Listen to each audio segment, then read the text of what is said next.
1977, the year of the Silver Jubilee, Star Wars, Saturday Night Fever, the death of Elvis, and the birth of the UK Snooker Championship. For someone like Patsy Fagan, a young Irish pro more used to hustling in dark and dingy London clubs, victory at the Tower Circus in Blackpool was a life-changing experience. I bought a house when I won the UK in '77 for £14,500, so that was it was quite a big house as well. So that was a lot of money, yeah. And prize money was very much on Terry Griffith's mind when he faced John Virgo in the 1979 final. He was 10-6 in front of me in the interval, and he came back late, and it was the first time that anybody had been docked frames in one of the major tournaments, you know. That bothered me a bit, to be honest with you, and then I said, if you want to share the prize money or something like that, you know, and he's gone, well, you haven't won yet. 1980, and a certain someone claimed the first of his 6 UK titles. Can we call it the Davis era? And there he is with a big smile. From London, Steve Davis. He won it 6 times, didn't he? I don't like him anyway. He wasn't just formidable, you know, he was miserable, ugly. The more he beat me, the uglier he got. Mirror, mirror on the wall, who's won the most UKs of all? Just remind me what the score was in that 81 final, Terry. 16-3, I think. But despite all those wins, it's sometimes the defeats that linger the longest. After being 7-0 up on Alex Higgins, to lose in a deciding frame still hurts to this day. It's third time unlucky for Steve Davis, but third time lucky for Alex Hurricane Higgins.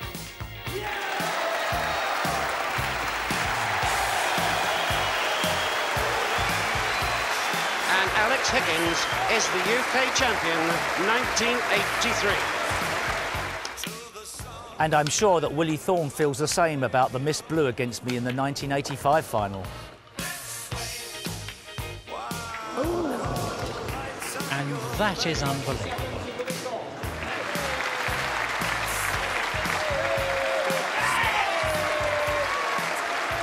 But all good things must come to an end.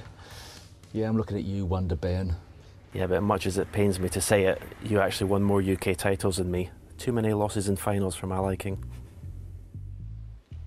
Like my first final when Doug Mountjoy took his second UK title, 10 years after his first and 46 years young.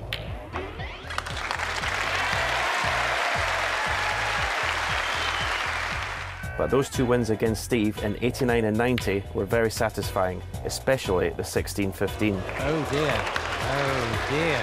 Now, for sheer quality, I think this is the supreme game. So Steve Davis congratulates Stephen Hendry. This young man has really created history today. Then, of course, there was the 2 years I didn't even make it to the final, thanks to that bloke. Yep, the John and Jimmy Show, 1991 and 1992, honours shared.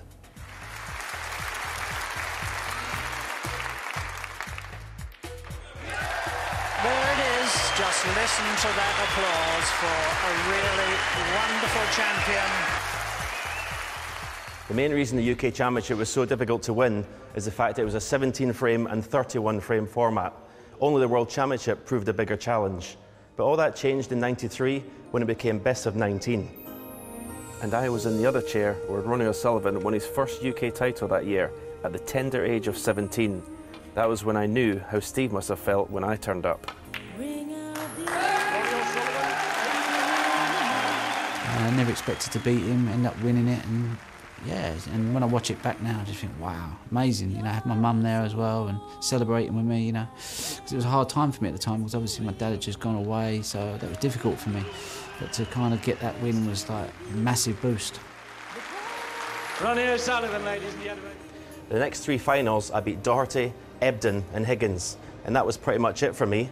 In '98, the UK moved to Bournemouth, and it was John's turn to rule the roost.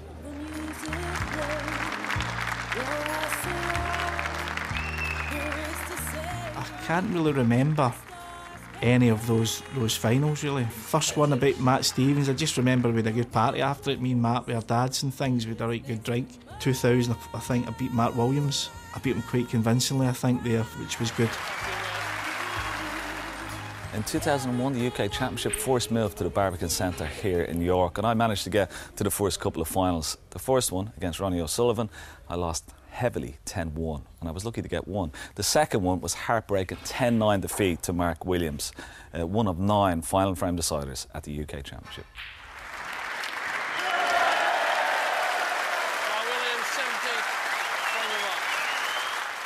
The noughties was all about first-time winners. Matthew Stevens, Stephen Maguire, Ding Junhui, and then me.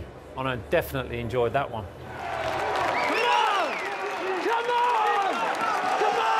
You light the skies up above me. In 2007, the Telford International Centre became the 5th venue to host the championships. And that 30th anniversary was all about Ronnie, whether counting dots on spoons. I just started counting the dots on the spoon, you know, and every time I miscounted, I had to go back to the beginning. You know, it kind of got me through mentally just to be able to, you know, stay focused. I counted 108, I might be wrong, but I'm sure it was 108. Or knocking in a 147 in the deciding frame of his semi-final against Mark Selby.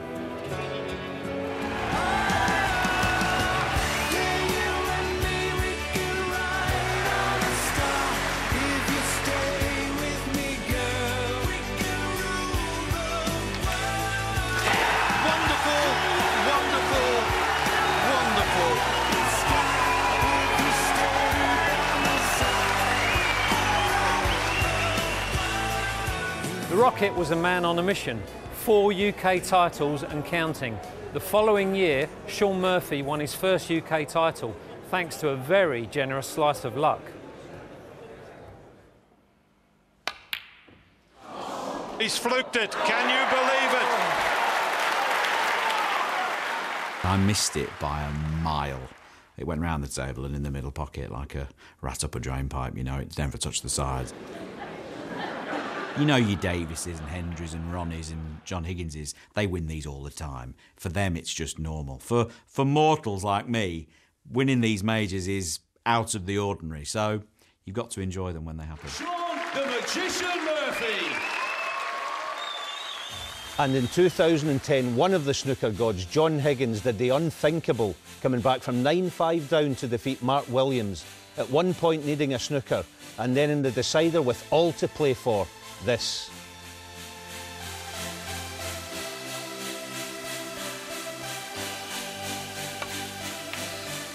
He's played a double. He's played a double. And he's there. 4.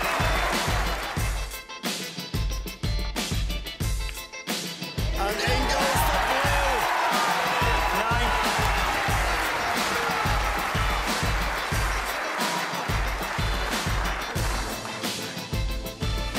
It'll all be forgotten as he puts the pin. A remarkable comeback. Congratulations, John. Great game. Cheers, Mark. Great game. Thank you. The following year, the UK Championship returned to York, and it's been here ever since. We witnessed some royal battles and historic moments. Who could forget Neil Robertson's 147 in the 2015 final against Liang Wenbo, the first ever maximum in a Triple Crown final, and the first ever final between 2 non-UK players. Absolutely sensational! We can hear the thunder from down under!